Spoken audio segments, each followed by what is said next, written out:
welcome to the GM Debate 2020. Like Tom said, the first time we're doing it virtually, so very different for us all, but also it means that we can get a great lineup of people from around the world who maybe wouldn't ordinarily be able to tune in or turn up for the panel. So we're very excited to have some great speakers lined up here, and thank you again to Gerald for that great opening speech. And thank you to JJ, Mark, and Guy for joining us here. And hopefully Anthony will jump back in when he gets his connection issues sorted. We're going to talk about kind of bigger picture stuff on this panel, pretty much leading on from the points that Gerald was talking about in his opening speech. So hopefully everyone's listening.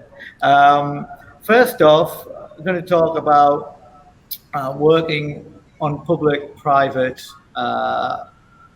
partnerships, and also whether there's some things that aren't really being done yet or that could be done better to make sure that the tourism and travel industry gets a boost back to where it needs to be. I'll start with JJ. I know you've been quite closely working with Dubai Tourism since you took over the role at Hilton at the beginning of the year. So what do you think on that?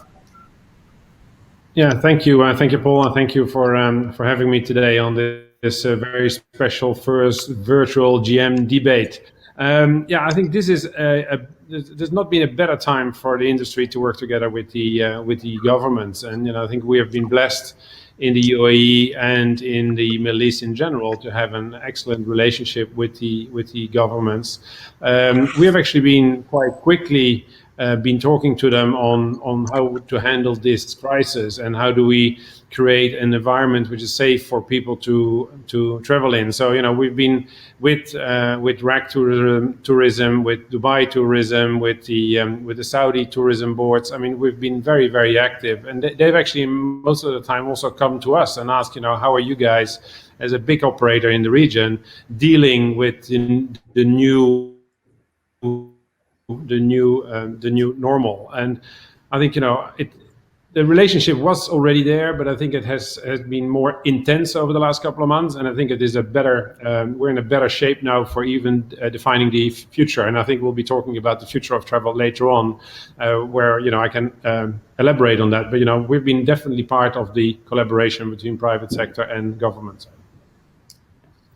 Guy, I'll throw that open to you. Have you got anything to add from JJ's points there? I know you and Mark will both be working along the same lines with the tourism boards. Yes, and I think JJ made some good points. I mean that element of collaboration is absolutely critical, and for a regional group like us, it's even more important that the region rebounds quickly and strongly. So the closer those links are and the stronger we are collectively, not just across hotels, but all related industry, retail, air, the better and the stronger we will be, because ultimately the faster we're able to rebuild destinations, or the faster we're able to rebuild confidence in destinations, the faster our individual businesses will also recover and will have the capability to rebuild. So we've been intensely focused on working as close as we possibly can with tourism authorities, with local government, with partners, with airline partners, with other hoteliers, to get our destinations back on the platform. And while we are still, I guess, dependent to a degree on international source markets, and there's a little bit of turmoil there in a lot of spaces, but the stronger we rebuild our destinations, the safer our destinations are considered to be, the more collective and collaborative we are. Very, very clearly, that's going to be the right platform for us to take leadership in rebuilding travel. Yeah, that makes sense, of course. And Mark, what about you? Yeah, thank you, Paul. Maybe just one more thing to add to everything that was said before, which is very, very similar to what we have experienced as well, is the fact that in this part of the world, you have governments taking decisions very fast and very rapidly, which I think has been great in the case of a crisis. And what was really interesting through the various tourism boards, DTCM, for instance, in Dubai, but the same in Morocco, the same in all the other countries, is that they would actually consult with us so that we could also have, the standards and the new practices that would be, required in order to fight COVID in the best manner. And for instance, there was this first regulation where there was a requirement for the cutlery to be disposable in all the restaurants. And very quickly we came up, with what we thought would be another solution, because this was not helping when it comes to a plastic reduction, for instance, which is a big commitment. And we pushed it, for instance, for Accor by 1 year, but still it's a huge commitment.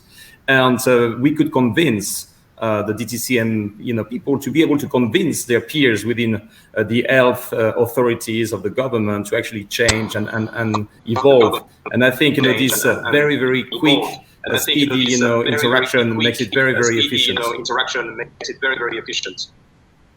We've got a bit of feedback, I guess, there. So maybe people could mute their microphones while they're not talking, and that probably stops that. I'll do the same, so there could be. I do the same. Hello to Anthony, welcome. Thanks for joining us. Better late than never, of course. We've just been talking about the potential collaborations and working alongside public authorities to reintroduce travel back to the region. I think we've probably covered everything that we can say on that now, and so we'll move along to, again, something else that Gerald touched upon, which is the sustainability, which Mark just mentioned there as well, and also introducing new ways of working that will be attractive to the next generation of hoteliers, to make sure that their interests in the things that younger people care about are going to be represented in their careers and in the hotel industry once they join up. Doesn't necessarily just have to be work-life balance that people care about now, but Gerald was talking about CO2 emissions and engaging young people who obviously have a very different viewpoint than maybe people of our generations and different generations. Let's start with JJ again, because we've talked about this in the past. Yeah, thanks, Paul. Let me have a go at it. I think the sustainability Gerald was just alluding to in his opening words is very, very important and hasn't changed. Past COVID. It is an important part of the way we do actually business. And the connection of us being relevant locally in the community in which we operate is going to be even more important over the years to come. So, our hotels have been focusing a lot on giving that support in the local community in which we operate to make sure that travel and tourism can flourish again. And then if I can make that segue to the youth, to the young people, they want to work in an organization which has a purpose, and we are an organization which has a purpose. We're all about connecting locally, making sure that people can achieve their dreams while they work with us as well. And so that connection to having a purpose, a company that drives sustainability, because that's one of the questions they currently ask. If people join us, they want to know what we are doing. And actually, if you go onto our website, you can see from each and every hotel, you can see light stay. We call it light stay. You can see carbon footprint of each hotel. You can see which actions they're doing to drive sustainability and to achieve the overall goals of the company, which is to halve our environmental impact and to double our social impact by 2030. Thanks, JJ. Mark, you mentioned briefly in answering the last question about some of the sustainability drives that Accor have been doing as well. This is probably a good chance to explain why that's important for your group and for the future of everyone involved. Yeah, I mean, it's obvious that this is the key, the very, very key challenge of our generations, and we only have one world, and we need to take care of it. And I think the requirements, the needs from the younger generations and our customers moving forward will be that we really care, and we care for the planet, we care for our people. I just would like to mention a couple of initiatives that we have taken in the COVID. One of them being around, our own people. We call them in Accor Hearties with a heart.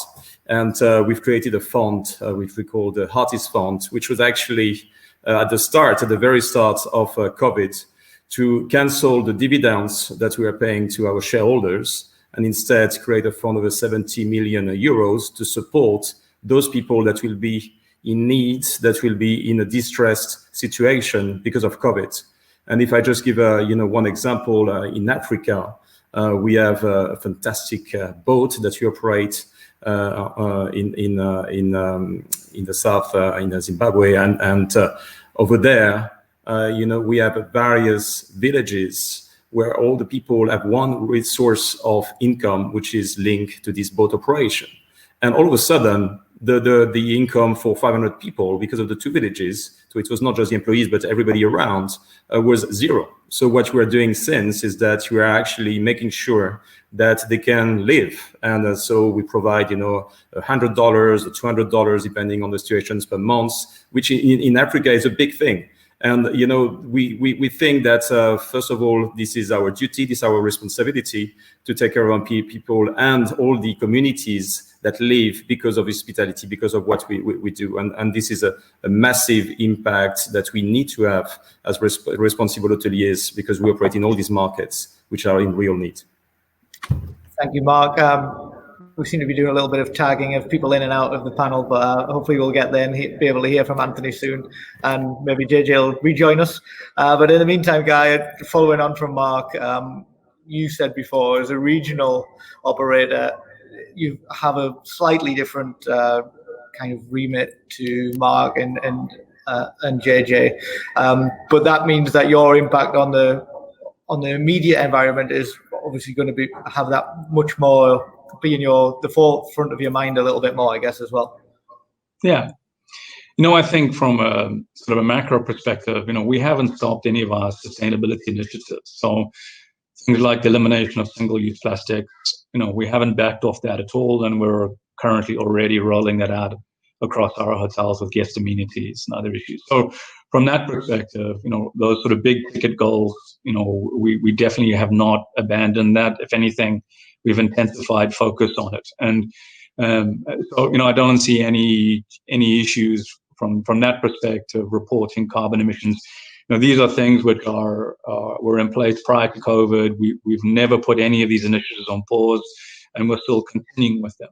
I think though, in the interim though, there's a practical undertone. And I think if you look at that practical undertone from a macro perspective, it might be unfortunate as a reality, but prosperity is also a strong driver of sustainability. And when people are into subsistence mode, it's very difficult to keep them focused on sustainability. So I think we all have to understand that in the coming year to 18 months, as economies rebuild, particularly in some of the more remote locations, objective number one, priority number one is making sure that people are taken care of. And from our perspective, before we brought in a lot of these sustainability goals, in the immediate and in the short term, the well-being of our employees, the well-being of our colleagues, keeping them employed, keeping them paid, keeping their families taken care of from a medical perspective, from a holistic perspective. This is an immediate priority. So, rebuilding the businesses, keeping colleagues engaged, keeping colleagues employed, keeping our existing colleagues. And yes, while we're all focused on talent management and growth and new hoteliers, the reality that we face that in today's world, and certainly for the next 15 to 18 months, our immediate population is a very clear and present focus. So, our part is if we are able to maintain the well-being of that group, and they're able to contribute also to their own societies. They're also able to contribute to their own environments, their villages, their families, their cities. So, this is where perhaps we have that dual focus of how can we continue progress from a macro level, from a sustainability perspective, and support sort of a global sustainability focus and what needs to happen. And then from a micro perspective, what do we do for our people? And how do we take care of our people in a way that enables them to continue to contribute to their environment? And this is very clearly where our focus is. Mark, do you want to jump in while we're waiting for Anthony to see if we can patch in? Yeah, just I would like to say, and it's not an easy comment I will make, but I think for us hoteliers, when we see that it's not easy to have a virtual conference, it makes us feel good, because at the same time we know that we will need to return to our beautiful meeting spaces to be face to face, I mean, it's not easy. We're relying on so much technology. You know, at this GM debate being this morning, I was struggling completely with my Wi-Fi at home. So now I can be on it, and I feel for Anthony. So thanks God, you know, we need beautiful hotels with a nice venues, and we can continue to be together, which is very good. And I hope that our clients think exactly the same.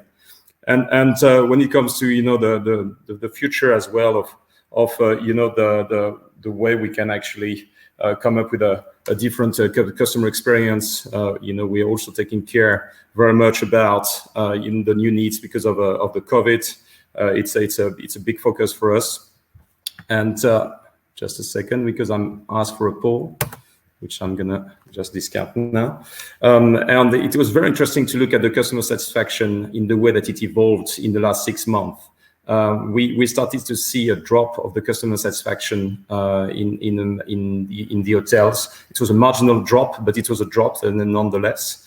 And in the last 2 months, we rectified. And the two areas in which we had been struggling a little bit with the hotels that were in operation and adopting COVID measures, which for us is along the lines of our program, which is called All Safe, were in the areas of the welcome and the check-in experience.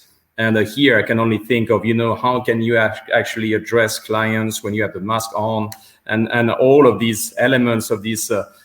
You know, all these touches that are part of this welcome experience. And the second area was the breakfast experience, which was a bit difficult to adapt to. And we could see that some of the regulations did not allow for the buffet, for instance, and then allowed for it. So how could we actually come up with a solutions that would be beneficial to our customers? So these are areas in which now, with the focus on safety and every element of the health safety because of COVID, which is really paramount. I think we have really learned many lessons, and now we have labels. Now we have a real good understanding and way to deal with it. Together with partners, we have AXA, for instance, and we have Bureau Veritas. So now I think we're ready for that, and the clients really can enjoy and benefit from it, and can return in the bigger numbers. Yeah, absolutely, and I totally agree. It'd be nice to be getting back to real venues in your nice ballrooms and being able to do this again soon. JJ, just moving on from that a little bit, can we add a little bit about adapting to those changes, but making sure that they happen quickly? Surely being here in the Middle East where things can move so quickly is the perfect place to be based, to try and adapt and move with the times and be ahead of the curve. Yeah, absolutely. And just building onto Mark's point earlier, is, you know, the way we had to react in a, you know, nimble and scrappy fashion just to be on top of things has kept us really, really sharp. And I think, you know, ahead of making sure that our customers feel safe when staying in our hotels. Actually, we did a lot of work with our teams. Actually, I think our team members, you know, they needed to feel safe, get the right training to be able to deal with customers who are maybe a bit less observant of the social distancing, but also training on how to clean a room differently than we did previously. You know, we worked together with RB, the makers of Lysol and Dettol, and we developed a program called Clean Stay. And, you know, to train our team members and to make sure that everybody knows how to operate and how to do a breakfast, like Mark just said. It took also time, and we made mistakes as well. And, you know, when you grow and, you know, everything is changing so rapidly the whole time, so, you know, we had to adapt quickly. So that is on the sort of on the team member part. I think as customers go and travel again, I think overall we all want to travel again. I think, you know, we are people, we are social animals, and people want to start traveling again, and people want to experience these new cultures and things happening. And I think in the Middle East, you know, the governments, I think we're very blessed having some visionary governments here who continuously invent new things for people to actually do. And, you know, there's so many destinations in the Middle East which people have not actually been to. And so we've been actively, and again, I come back to what I said all the way in the beginning, actively working with those governments to indeed sort of set the timeline for the next 50 years and say how travel and tourism is going to look into the Middle East, because there's so much more that we can do, and we can use this COVID and to make it a positive thing out of it, to make sure people start travel again and discover all these places they've not actually been to. Thanks, JJ. Anthony, we'll try you again. I think you're on, and I think we'll be able to hear you now. Can you hear me? So, yes, we can. Very good. Thank you. Apologies. No, sorry for these things happen, I guess, when we're doing it over this the virtual panel, like Mark was saying. I did hear what Mark said, and I agree entirely. Okay, great. Well, thank you, everyone. No, we've got a few questions coming in. Anthony, I'll direct a couple of them at you. We've got a question from Anson Seuss, which is basically saying, having to adhere to single-use plastics, face masks, different disposable cutlery and things like that, is it sustainable from a cost point of view? And are you having to bring other things into place to try and offset that, perhaps the reduction in your sustainability programs? One thing that we did last year before COVID was we invested in water bottling plants for all of our hotels. It's more than financially sustainable. Actually, it was a good return on investment, because actually to buy those plastic water bottles, and we were using hundreds of thousands of them, is very expensive. And the water bottling plant itself and the people to operate it, also not inexpensive, but there's definitely a return on investment. We were very, very happy to see. That's good to know, and I guess it goes to show that maybe there are things that seem like they're not going to be sustainable, but actually once you look into them, they can help not only environmentally, but with your bottom line as well. One of the other questions that's come in is about the makeup of the guests that you have now. Have you seen the profile of your guests change during the last, now people are able to visit again? Anthony, do you want to start with this one as well? Yeah, absolutely. We've been overwhelmed by the support from local people here in Dubai, local residents here in Dubai. For many, many years, our core customers have been holidaymakers, particularly from Europe. So it's been a shift in dealing with people that are not staying for 10 or 14 days, but are staying for 1 or 2 nights. And they're looking for a slightly different experience. They want to get into the room early. They want to stay as late as they can. So operationally, there's been things to get used to. It's been very much family. I think, in August during the school holidays, there was definitely a feeling that people wanted to get out of the house.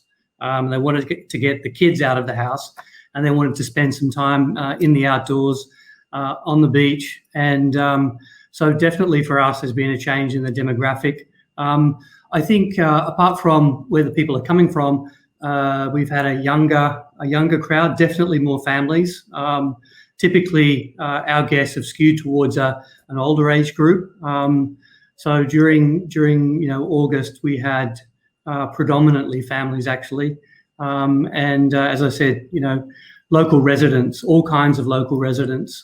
We had some pretty interesting rates out in the marketplace. It's been quite a competitive time as well. And I think that's given the opportunity for a lot of people that perhaps, hadn't stayed in hotels in Dubai before to go out and see. We actually had some guests that told us they've done staycations every weekend. And so they've been trying a whole bunch of hotels. And I think that's great. It's really good.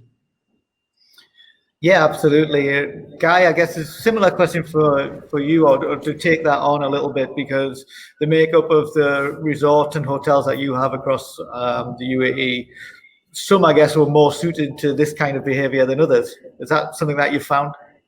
Yeah, across the portfolio of brands, from our 5-star Rotana hotels and resorts, the Arjans, which are the extended stay, and the Centros, which hit the mid-market lifestyle, there's been very different momentum shifts in terms of how business has worked and the customers that are experiencing those hotels. I think for sure across the board, there's a fundamental shift, right? So inbound travel, grinds to a halt, and now it's sort of trickling back in again, but still the volumes are not particularly high.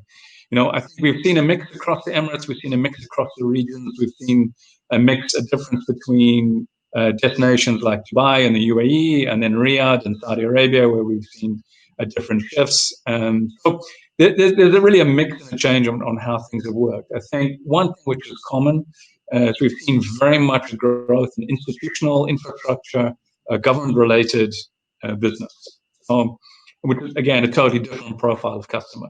In resorts and resort-type properties, we've seen staycations that peaked around the summer and August and school holidays, and when people could get out and for the first time and start to experience a little bit of a normality, we saw those peaks. That's more or less flattened out. I think there's so many staycations you can take in a year, and then you have to return to a normal way of life. But we've seen definitely very strong performance in the mid-market sector. We've seen a very strong performance in extended stay. Across all markets, our Arjan properties are running in the high 80s and 90% occupancies. So that hotel apartment kind of longer stay, with be it corporate, be it government related, is still a very, very strong segment. I think probably the 5-star market has been hit the most. I think one of the biggest risks, Anthony was alluding to it right now, is that we don't start to undervalue our destinations, and we won't win anything by continuing to discount rate and rate management and protecting the value of these destinations. I think is absolutely critical. But from a customer profile perspective, infrastructure, government, extended stay, traveling very well. Leisure, I think now flatlined perhaps until the national holiday and Christmas, and until we see a little bit of international travel come back in. And corporate, very little corporate travel. We're seeing that in some destinations like Riyadh, where there's maybe a larger domestic corporate infrastructure. We're seeing Riyadh, and in Saudi Arabia, a corporate return. We're seeing that in Abu Dhabi. So, there's green shoots, there's different segments moving in different markets, but I guess the one common theme which is positive is all starting to move forward a little bit. Thank you, Guy. We'll wrap up in a couple of minutes, so I'm going to ask one question that's just come in, which I think is quite interesting, and maybe it happens and we don't realize, but Arshad Ali has asked, is it time for brands like your own to collaborate and come up with a way that you can all work together to help set some, some protocols in place that would help the industry and tourism as a whole? JJ, do you want to take that one on, and maybe we'll finish with Mark after that?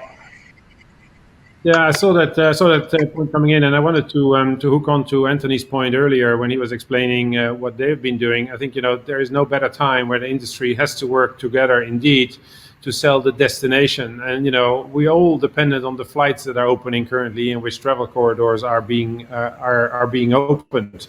And I think we should, rather than sending all our salespeople all at once to one destination, it doesn't really work like that. We have to sell the destination first, and this is where the collaboration with Dubai Tourism and RAK Tourism and Saudi Tourism, whatever the market is you're actually in, this is where we have the collaboration going and working together, and tell the customers what they can expect when they come and visit us, but really work with the government together to set those protocols. So a very good point, and it is actually happening. I've been on many meetings and panels, and I've been asked by the Executive Council in the UAE as well to help them shape the future. So it is something that I'm personally very much part of, and I know many of my colleagues on the panel as well. Thanks, JJ. And one last question for Mark. Somebody's just asked, what is the message that we need to get out to international travelers to get here? What do you think we need to say to these people?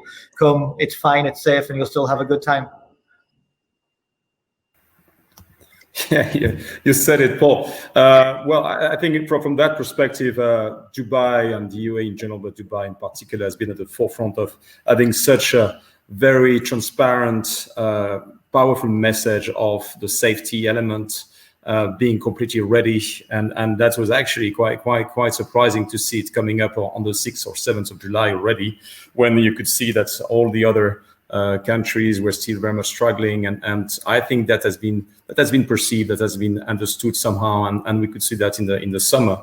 So that was really good. And to add a little bit to JJ's point, I think we can really get stronger and get out of all of this together. So your opportunity here that you have given us to share some practices, sometimes best practices. By the way, Anthony, I love your battle solution. I think it's amazing that what you have done over there. I wish we could actually call you and do exactly the same for us.